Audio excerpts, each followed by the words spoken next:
tingobva tangodzigadzirisa nyaya dzachona. Mazimba pane kamwe kakutaura katinoita so. Matauriro edu atinoita anotobva atifumura. Tine mamwe matauriro atinoita so. Pachizimba ipapa pachizimba kuti tiri mazimba. Tine kamwe kakutaura so kwatinongoita kanobva kangoti exposer. Mambonzwa mazimba achitaura. Mazimba. Ndakutotanga kubelieve kuti I think vanhu vanenge vanorevesa vakana vachiti Nigerian are better than most of us. Ndakuenda achibelieve because haumbonzwa muNigeria achitaura mutauro watinoita so. I'll explain kuti ndoreva chii. I'll explain.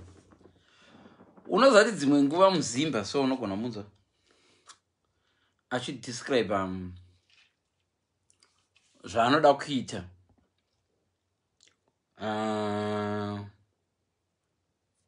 Unogona kubvunza muzimba so umbvunza kuti ko naiwe language yedu chaichai language yedu unotongonzwa wega vanhu tiri kutaura zvatisingazive pana. Right, mirai ndigonyatso explain. I think I'm kunyatsondinzwisisa because unozati muzimba kana achidescribe love kuti naiwe musikana havabvunzi kuti musikana unozati ibhebhi rako here. Dzimwe nguva unonzwa achibvunza unonzwa achibvunza kuti wakabaya here wakaribaya here wakaribaya here guys. Description iri kubvunzwa munhu wechikadzi ari kubvunzwa kuti wakaribaya here. Kana ndanyasona kuti matauriro edu anotodescribe how bad we are. Okay, wakarova poto here. So according to people vanofunga kuti kupoto Bonde kukutora mugoti woti kurova poto and poto inodema. Kutsumo dzedu dzechivanhu kunonzi mugoti ndiwo unosakadza poto. Saka vanhu ivo vanotora pfungwa iyoyo kuti warova poto here. Wakarova lula here. So language yedu unotobva ungoona kuti hapana zvinozikanwa. Iyi language yekuti munhu anenge atofunga kuti it's a fight between murume nomukadzi. Munhu anoziva chaichai haashandise matems akadero. Unozwa ndaritsemura. Haisi fight. Kutsemura. Ndakaritsemura here. Ndakarilaza. Mavara achona unongonzwa hapana zvinozikanwa apa. Hapana kana mavara acho ari appetizing. Zvoti imiwo vanhukadzi motondishamisa. You fall for people like that. Unozwa ndoda kuribaya here. Ijekiseni here. Mukungotaura ivo moSusan. Matauriro anongoita munhu unobva wangonzwa this is ruzivo hapana pana. Pana matauriro atongoita maZimbabwe zavanongona something's not right pana. Something's not right. Wakari ndakaridhangaza. Malanguage atotaura. Even makumbiri gwayo nenziyo dzacho dzamunemba ngalish donya. Inoita kucelewa kuti senge ye. Unobva ungonzwa matauriro acho no. Urudzi gwedu hatiziye. Okay, imbozama kuita madiscussions nevarungu. Muyedze kubvunza mbudzi in English. Uone kuti varungu vanozviona zviri weird say. Varungu vanokuona zviri weird. Ukataura uchiti translate kuti ndakaribaya in English. Uchitaura namurungu unyatsoona kuti takatosiyana culture. Even Nigerian chaiwo. Nigerian chaiwo mongozonzi hari gender chichi.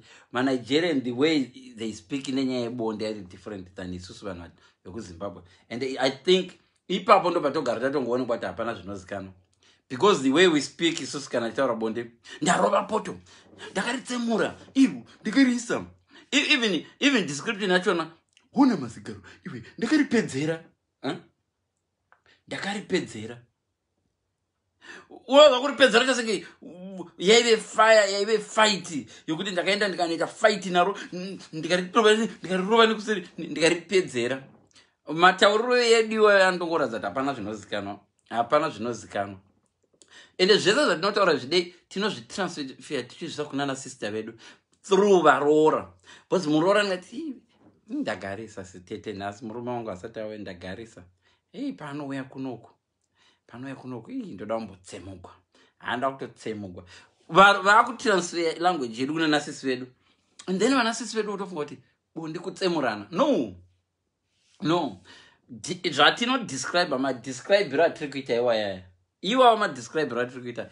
anoratidza kuti hakuna zvinozikana hatina zvatinoziya honestly the way we describe act yacho notongovona musaswera muchibvunza kuti are you good in bed bvunza muzimba kuti are you good in bed uwe ine ndokuchemedza mupfungwa dzavo kuchemedza pfungwa dzake dzaona kuti mukadzi kachinakirwa kuchemedzwa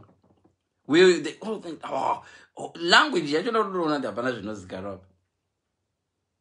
apa ndokuchemedza ini so iwe unofunga kuti mukadzi kana akati yatite bonde akamirira kuchema ukasamuchemedza noenda akatsamwa thats the language unotobva ona kuti hapana zvinozikanwa panapa apa hapana zvinozikanwa ndakapedza naro iri unofunga kuti maybe idohwe rirunzi ndakaritsenga according to men vanotaura chidero isu mazimbabweans a lot of them ndikavoti 80% yemazimbabweans vese nevanhu vakuru chacho vari kuma60s vakatoadopta talk iyoyo zvokuti language yacho unongonzwa kuti hapana chozikanwa ndakapedza naro iri zvaiva zvikufunga kuti mukadzi idohwe rinenge rangotsengwa ritsenga chewing gum munhu achi ndapedza naro kura kuti ndaripedza panonaka ndo zvaizvifunga munhu wari dodo ndezvoti mukadzi muchero usingakuvi haukuvi muchero wachona haupedzi pano hanzi slay yacho iri directed towards the other even vakadzi vacho vakatojoinawo murume akauya akanakirwa newe akaridza tumeremere anozara achitaura kumatsime nekumalive ndakarichemedza murume ndakamuchemedza murume wewe ndakamuchemedza no onaza kuti yatova language yekuti mazimba tese takadero mazimba vakadzi nevarume chinozikanwa hapana unotoona kuti kana achifamba kubhawa kana uchifamba nebhebhi rakabatana zvazve unotonzwa achikubvunza kuti wakaribaya here vamwe vanotoita language yati wakapinda mudumbu here so ivo kwavarika the act yachoka kupinda mudumbu kuti hanzi kupinda mudumbu zvazvokuti kupinda mudumbu zvazvokuti kungopinda vanoti senyoka inongopinda mwene mudumbu izvo zvisina kwavari saka ukaonekwa nemukadzi kana dzimwe uri kudate muchidya mese let me tell you zvatinovhunzwa narume tikaonekwa tichidya kudate taenda or a date tikaonekwa nemafriends edu wadya here havarevi food vanoreva kuti wabaya here unozomilanguage kuti wabaya here saka kuti uzotaura no we had a good time varungu manje vanotaura kuti we had a good time izvo good time zvakwauri imagination yako kuti vakadii it says a lot about the person anoziva akanotreata chinhu ichi with respect we had a good time pakaita kunakirwa kwevaviri apa good time haitwe nemunhu wanika zvino vanhu vanotaura senge bhora damani uyu yabaya ndabaya ndairova ndarova ningi handidushandisa mavara achona bcause live iyi inozoshewa kune vamwana vanonza muzimba chiti handakairova handakaitsemura ndakairova ndorova zve vana kubhaka ndakamubhaka shamwari iwe ndakaipakaniwe ndobvarura ndakamubvarura ndiwo mavara echiziva unobva doona kuti hapana chinozikanwa apa kana iye mukadzi wacho anenge anzi ndabvarurwa unotoona kuti handofungana kutombonakirwa hakuna munhu anonakirwa nokubvarurwa munoziva zvandotaura so masasi edu iwo anodongodescribe anodongobuda pachena zvinodongoratidza zvega kuti chinozikanwa hapana chinozikanwa hapana tinofananidza act senge kukwira bhazi ndakarikwira unoziva vachikwira mumwe muchena bus service zvezve bhazi riri pabus stop uchiri kwira kunongopinda unozoona pekunogara wava mukati munhu akwira bhazi akasiyana anokwira limousine. Limousine nebhazi munhu anogona kupinda mubhazi, munhu akaenda kwira bhazi ka anogona kunge asvika harara akamira because mubhazi pamwe rarakazara, asi anongoenda kwira kwazoenda harara neanda sokwira bhazi izvo rarakazara asvika akabata akadai hapwa dzichinhuhwira vamwe vanhu mubhazi but anongoenda kwira bhazi. Some of these guys madescribe tese we also takatojoin takatokura neculture ye madescribe ratechita vakadzi so ane kamwe kangove disrespectful, in fact kungova useless.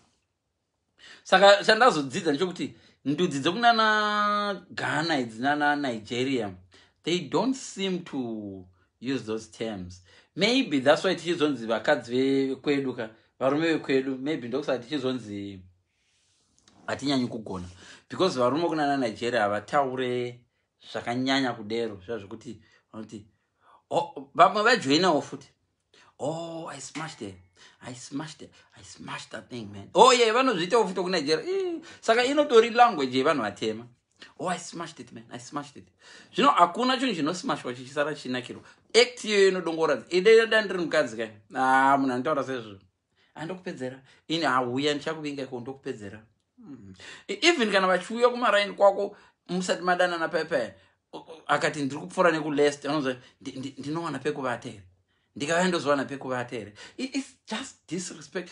Enda chete iwewe ngoenda ienda achakudza kuti uri kurara zvinozviita zvega unoona zvine disrespect. Vamwe vanhu vanokunyimai inzwa kunyima kuti inzwa language yandoshandisa vanokunyimai kuita senge inenge iri mundironzi wai yadla here imbwa yadla here inonzi handipotonza neniwo handogoni kuzvitaura ndakatodamejeka. But unonzwa munhu achiti let's say ndoda Edith uyu ari kuLondon ndiri kupi kuLuton unonzwa mufesa achiti ndopfuura neko here. This is a free country. Hauti ndopfuura neko kana uchipfuura neko ngoti I will be passing through London. Hauti ndopfuura neko as if ndiye mayor. It's so obvious kuti uruza makuudza musikana kuti ndouya here zvazvo kuti ndouya nayo here. No zvimwe tinozvinyimisa zvotinyimisa iwewo kana uri kunana uyu there are better ways kuti unobvunza kuti naiwe unogara kupi gara zviye singo singaziye muLondon.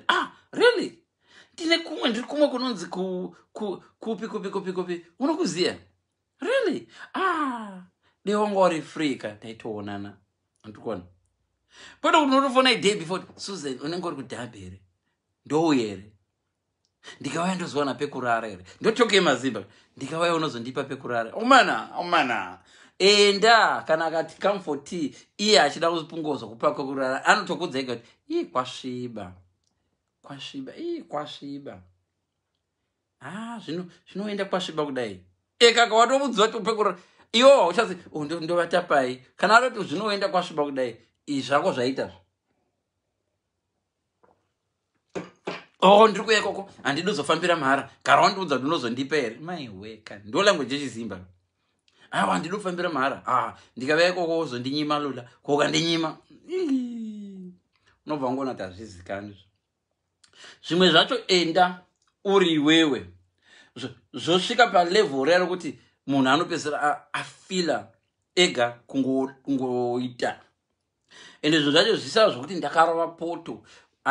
Vabvunzei vakadzi ava tambai nevakadzi vanokudzai vakadzi yes pane once in a while ndopanoda kunzi ndikida bang motaura nabang but trust me vakadzi vane pamwe panongoda gentleness, pane pamwe panongoda zvinhu zvacho kuti zvisangoitika in a formal way. Vakadzi vane pamwe panongoda kungoti dzimwe nguva pamunongosangana paipai zvichiite senge kamistake zvinoadzikisira sometimes zvikuda uzunguita senge afana kupeka mumba ndiwana wakagadzira mudheni imomo hanzi anouya just netoothbrush mushirt pocket even iye mukadzi wachonaka anopedzera aluza respect, anopedzera ngufoti but ndakaitei zvimwe zvinhu zvamunofangoita zvofanirwa kuti ukaona uchibvunza unofanirwa kubvunza mukadzi. Ukanzwa uchibvunza mukadzi, do you regret zvatakaita? Ukanzwa achiti yes, trust me, you are the wrong person. Not only that, you did it in a wrong way. Zvinhu zvacho zvofanirwa kunzwa munhu achiti it's a mistake, I would repeat again. Because zvezvispaka.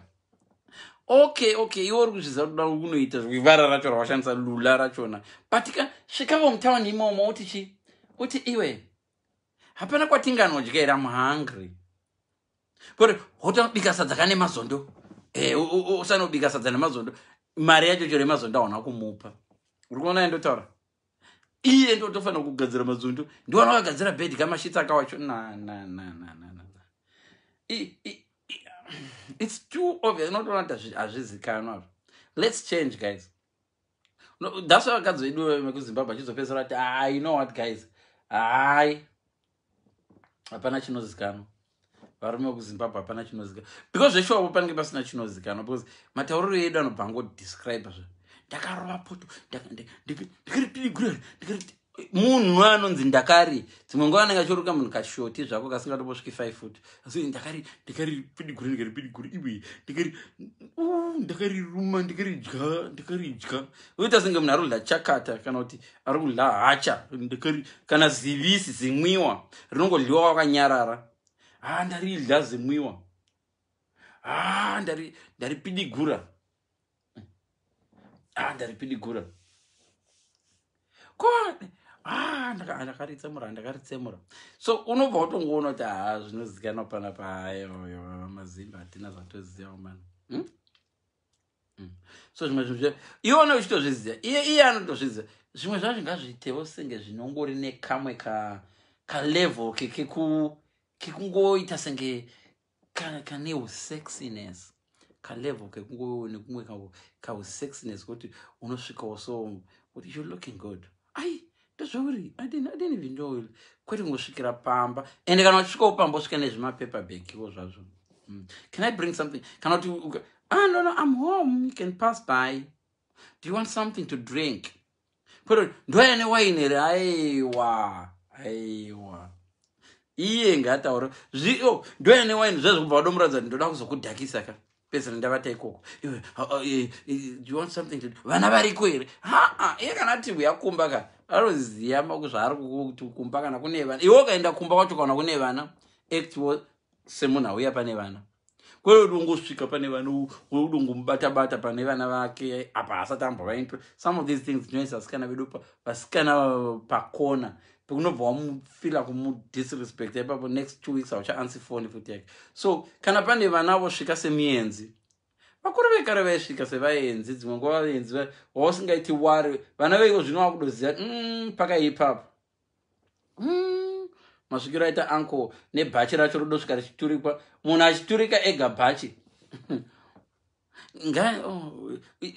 Itasenge uri kudarika, even uchiziva kuti haudarika hauna mari yekuhotel. Itasenge wanga une imwe plan yekuzoenda kuhotel somewhere.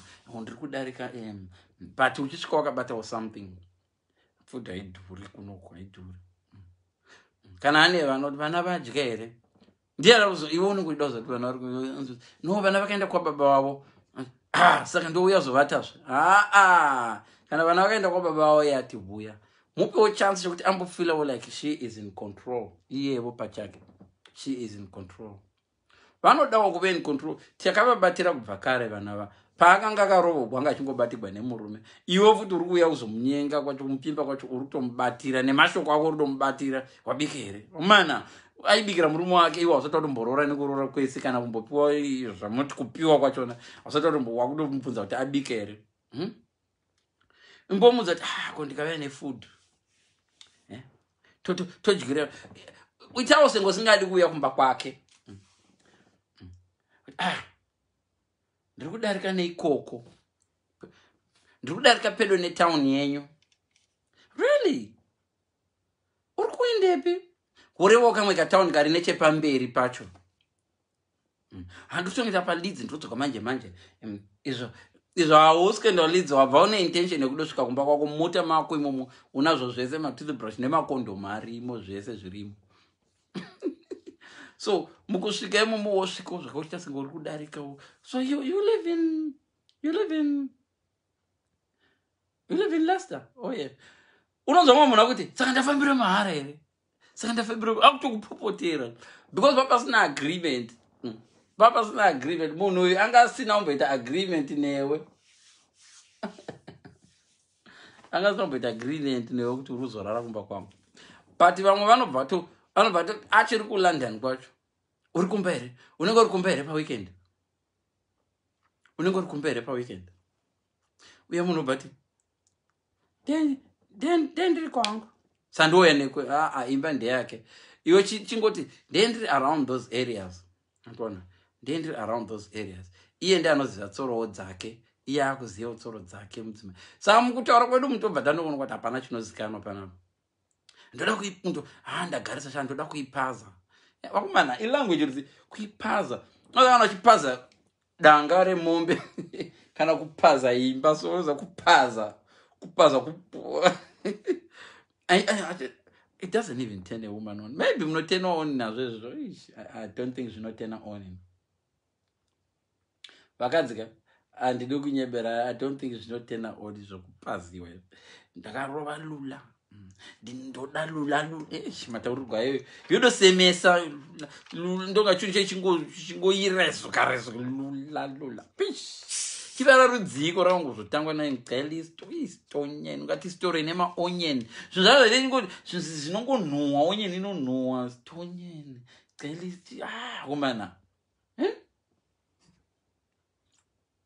unotongoona nematauriro acho kuti hapana chinozikanwa apa. Mwoya baba Tenzani. Mwanzo zvindotaura here. Iye nditori language yadojaigwa nevanhu. Unonzwa mutauriro wacho kuti ndakaribaya here. Kuita senge zijekiseni reCovid rikunzi ndakari. Ndakaribayawo munhu anenge akadai. Munhu anobayawo anenge akadai. Akatarisa kusaidi. Which means kana uchiti ndakaribaya kana tairi remota rikabayawa rinoponja. Hazvina enjoyment mukati. Tisinoita kuti vakadzi vedu vasafarira bonde. Dzimwe nguva even mukadzi wako chachonza anga asingafariri bonde. Ungarifarira iro uchidescribewa senge Jackson. Ndoda kuzokubaya. Maiwe. Nhasi ndoda kubaya chete. Maiwe. Chimbonzwai varungu vachitaura. Oh yeah, I made love. We had a good time. Urikunzwa? We had a good time. Rari chigonere. Hachisi chikoro ichi asi maexam okuti mukadzi anonzi acho. Let me tell you, vakadzi havanide kugona. Vakadzi havanide kugona. Vakadzi vanongonida kuve good at communicating newe kana uri muteereri. Mukadzi musanyebera vakadzi. You just need to be sexy.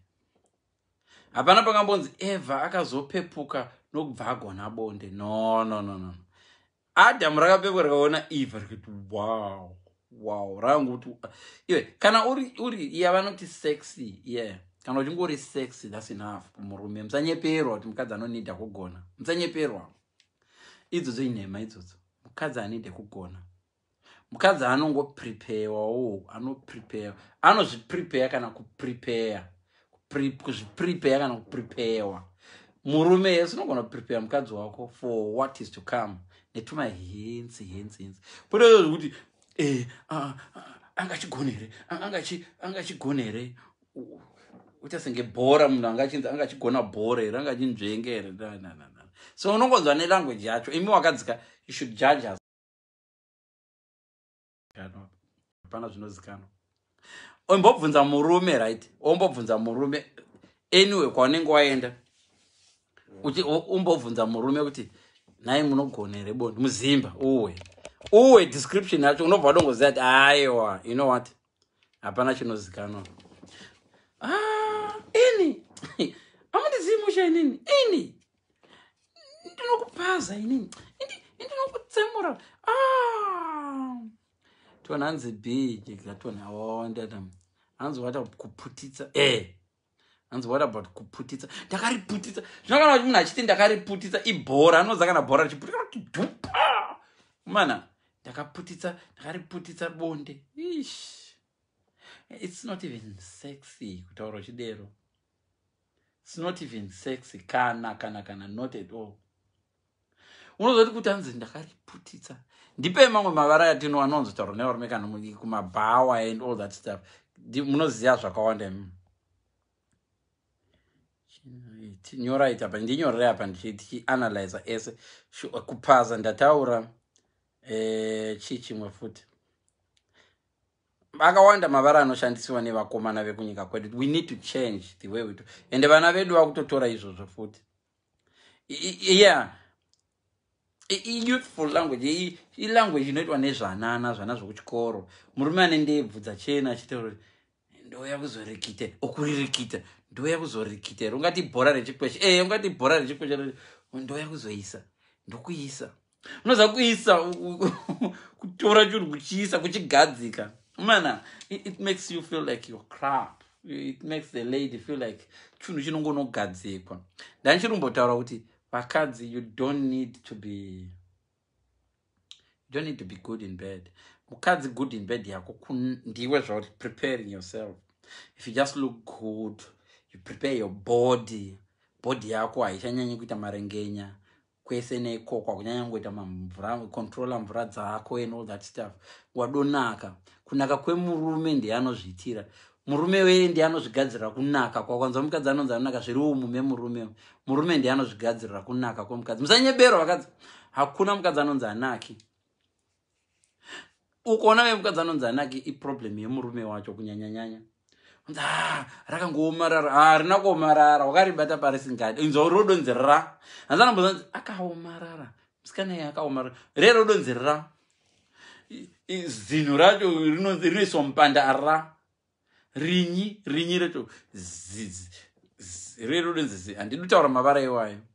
But mupanda wacho warinenge richisiwa uwoyo ndoona kuti hauna respect mupanda wewe. Hanzi kukurakasha. Unaona vana babedu ati kana chikurashwa kairova nebhandi. Hanzi akarakashwa namudhara. Usingadzoreri. So ndo language inotaurwa nemazimba obva ngoziva ati hapana chozikanwa panapa. Ndakarirakasha. Zigero iri ndakarirakasha. Bonde ndakaritsemura. Ndakarirakasha. Kukurakasha. Yeah. Mira kumave boys wagona. Ndo language yacho kumabhawa. Chacha mulambo. Inenge chinzi chi. Kurakasha. Umangani pana ngandifonera pana. Kune kurakasha kozoti kudi. Umanganyora futi derogatory remarks, too much exaggeration. Too much. Iba munhu pamwe ngane kadora zvake. Ndoendi kari kwinditsa ndokuvhara, handovhara mweya. Ndoya kuvhara mweya. Ndoya kuita kuvhara mweya. Chinjacho runzi chivhara mweya ungati chirubber stopper. It's not even a rubber stopper. Hanzi kuridza. Ndoya kuzoriridza. Ndakariridza zigero riye ndakariridza. Unoona language yacho unobvangona kuti izva pana zvinozikanwa kuridza. Toda kuriridza. Unaona ungati gitari. Chinoridzwa gitari kana kuridza ngoma. Ende ipapo kwazoona varume vavo vakadero. Tete chifarira ukatiwana chida magaro. So chitaura nyamagaro emukadzi. Mukadzi akasenga waya. Hapana zvinomboitwa nawo kana vasangana naye. Bvunzai vakadzi vachona vane magaroti. Vangani varume vakazoti vasvika pamuri papa. Nobva vaita anything nawo magara. Nobody. Kana wani munhu akambosvika akazo vamwe vacho vatomboabate. Hapana notomboabata kana. Inotopera bonde rese kupera kuti wapasina ambobata. Asi ukamanzwa achibvunzwa pafoni wakadhonza herewe. Iwo mukadzi andoshawa ndopindura nchetoday. Ndoti uchazozvibonera rega achazozvibonera. Murume wacho uona wakadhonza. Kana kumbobata pakadhonzwa pacho kana udombo. Vakadzi vazhinji kwavabvunza vakadhonzwa vakubvunza ati naimi zvine basa rei zvinhu izvi. Unodonzwa mukadzi muhomba ne40 years 50 years achibvunza naimi zvinobetsereka zvinhu izvozvo yazvo. Asi ukamubvunza kuti varume vangani vakati vasati vakuona iwowo vakati wakadhonza here? Wakadhonza. Vakawandisa vanodero but kutaura techitaura nezvinozikamwa hapana chechizikanwa. Basa razvo hapana ndingachimbozviziva. Hanzi ndamulabulusha wakafenda munhu. Ndamulabulusha. Nema celebrities achona. Ma celebrities vakatowanda vanza ndiyo mwana nondilalusha ndiyo mo yadwa language kutoti ma celebrities akutoshandisawo ende techitodzisa zvivana zvedu zvidiki nezvimwe zvichiri kukura zvimwe zvakuma 20 zvezvakateerera kama live enyuwe saka zvimwe zvava zvezvipretenda kurara zviri mumabedroom zvakutoshandisa language iyoyo and tiringoita generation yevanhu vasingazivi kuti bonde chii. Hapana munhu anombodescribe. Let me teach you now how you describe bonde. The way I can suggest ineno tito describe achiti kudi bonde. I think kana chi describe ngati describe bonde as something chinoita vanhu vataurirana. Kwete chinoita senge chine torture. Tiri describe senge something chinoita vanhu vatanga vambotaurirana. Kwete zvinhu zvine torture. Zvine torture mukati ndikiri bamura ndakambora woborora Jesus Christ Jesus. And why do men ask such when we don't ask if they're circumcised? Oh, you can ask if a man is circumcised, but women don't have such a problem. Women are ones who quit a problem nekuziya kuti munhu aka circumcised or whatever. Problem iri kwatiri varume. And the west vanotaurisa vachona vakazopuwa mukana wachona ka. Oh, sorry ndandagarisa. Wangondiwana ndakagarisa. Unozanda ndagarisa ndo problem chete. Otherwise wandu maybe ndanisanda mwadoro indika mwadoro. Wotenga doro racho. Ndazonyanyisa kudhako. Saka hapana chinozikanwa. Hapana theory yakanyanyisa. Ende papo dzimwe nguva ka ndakaripedzera mukadzi ndiye akadoita zvake zvekuti ndakamubata. Iwai hanzi ndakarivata iri. Mumbedha unoona chinovatwa mumbedha. Munhu akachini ndakarivata kakura kuti wangosvika kuti zhopa. And the description yacho naka ndo zvavanenge vadoita. Zvesho vanenge vakamubata mwana wemunhu. Kumubata kungoenda pamusoro ponti zho. Wotonga kuti varume unoona richifemere karakavata. Inzwa ikavarume description matauriro enyu yayo macho anhu anodoka expose ai. Hapana chinozikanwa. Mukadzi havatwe. Mukadzi havatwe. Ukaona mukadzi achinondiremera, you're doing it wrong. Ndo pakabva mabvi nemagokora ndo basa razvo. Mabvi nemagokora. Mukadzi havatwe. Ndakamubata. Ndakamubora. Ungati inzeve, chinoborwa inzeve unenge yakadangwe. Kana description kuborwa munhu anodai so. Posika uchibora unogona kupesera mubaya wako. Saka anodai so nzeve so. Woti bora. Saka in that description kuri kuti murume ka anga kangoteererwa nomukadzi. Mukadzi akateerera. Yenobva asvika chingobobora. So who can enjoy that? Mukadzi wepa anoenjoya zvakadero izvozvo. Tell me. Ndiani mukadzi anga enjoya zvakadero izvozvo? Zvokuborwa. Ndakamubora. Ndakamubvanyangura. Iwe chinhu chachiya anachiona ndakachidiko. Chinhu chaora chache. Hanzi chinhu chaora. Hanzi hari ndakaribleedisa.